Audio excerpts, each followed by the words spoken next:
So the war against Biden, Harris, and other Democrat leaders continues as it gets more and more, and it gets more and more ironic every day.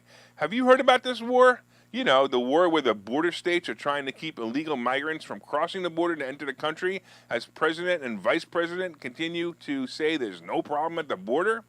Well, as you know, this has escalated into Governor Abbott of Texas busting the illegal aliens to so-called sanctuary cities to keep his state from being overrun with the caring and feeding of these people. Well, this practice of busing the illegals to other cities is growing, and it's growing to the point where it can be considered a real war. Yesterday marked the pinnacle, however, of the transportation of migrants when Governor DeSantis sent planes with these illegal migrants to Martha's Vineyard to remove them from his state. On the same day, yesterday, Governor Abbott sent 2 buses of illegal migrants directly to the door of Kamala Harris's home in Washington, D.C. Oh my goodness, I gotta tell you, I got a chuckle out of this news report. Now, look, we all know that the mayors of the cities are complaining about this practice, and they're changing their tune and starting to say, look how we're treating these people. We're giving them food and we're giving them hugs. I don't know if you saw some of the videos, and it's funny because if you watch the videos on Fox or you watch the videos on CNN, they're completely different stories. The ones on Fox are like, if they would just stop the illegals coming in, this wouldn't happen. And the ones on CNN are like, look how kind we are. We're giving them food and hugs. Seriously, Martha's Vineyard, right? It's an area made up of upper white class liberals, and they're proving that their signs say they welcome all people. Well, the people of what is now called migrants' vineyards, they all understand, right? They understand the problem of too many migrants at once. They're going to get it. They're going to understand how quickly that many migrants is going to destroy their economy. Yes, you will be the welcoming, opening arms community for now. This political move will serve you well to try to say that the Republicans are racist and using the migrants as pawns in the war to protect the border, but after a while, you will have a new landscape in your town as Abbott does, and he has these people at the border. By the way, he's doing a favor to them by sending them to you. As a sanctuary city, you vowed to help these people. Now keep your promise.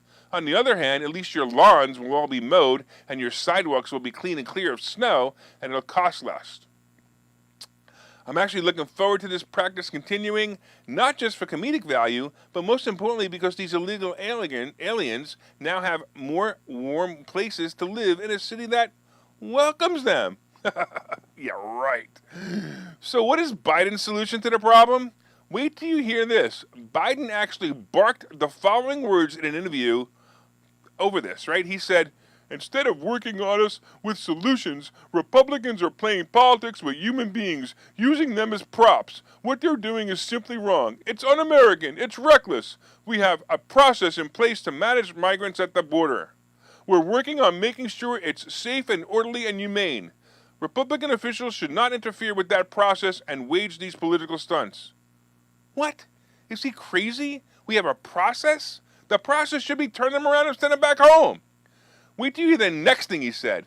It's long overdue for state Republicans to come to the table and provide a pathway for citizenship for dreamers, those in temporary status, farm workers, and essential workers. We need to modernize our laws so businesses get workers they need and families don't have to wait decades to be brought back together. It's time to get it done. This idiot doesn't see that thousands of people a day are entering our country with no background checks, no health screenings, and no place to house or feed them, and it's a problem. It's just another sign of dementia. Earlier, White House Press Secretary Karen Jean-Pierre denounced Republican governors Ron DeSantis and Greg Abbott sending migrants to Martha's Vineyard and Vice President Kamala's residence in D.C., and she said it's a cruel, premeditated political stunt. She continued, and she said, the children Governor Abbott abandoned in Martha's Vineyard, the children that Governor Sanders abandoned, and well, they deserve better. They deserve better than being left on the streets of D.C. or being left in Martha's Vineyard. Well, duh. That's why he shipped them to you guys. You said you would take care of them. Now do it. They're in a safe place now. The sanctuary cities have been claiming they will take care of these people. Now carry on and take care of them. Just like the visions of the people who come to to a country has exacerbated the problem of illegal migrants crossing our border, you will see that the governments of these states will continue more and more trips as you, the sanctuary states, continue to prove it's the best place for these people to be. The ones on the buses and planes are the lucky lottery winners. Now they're in a state where they're welcome, and they get free transportation and free food to get there.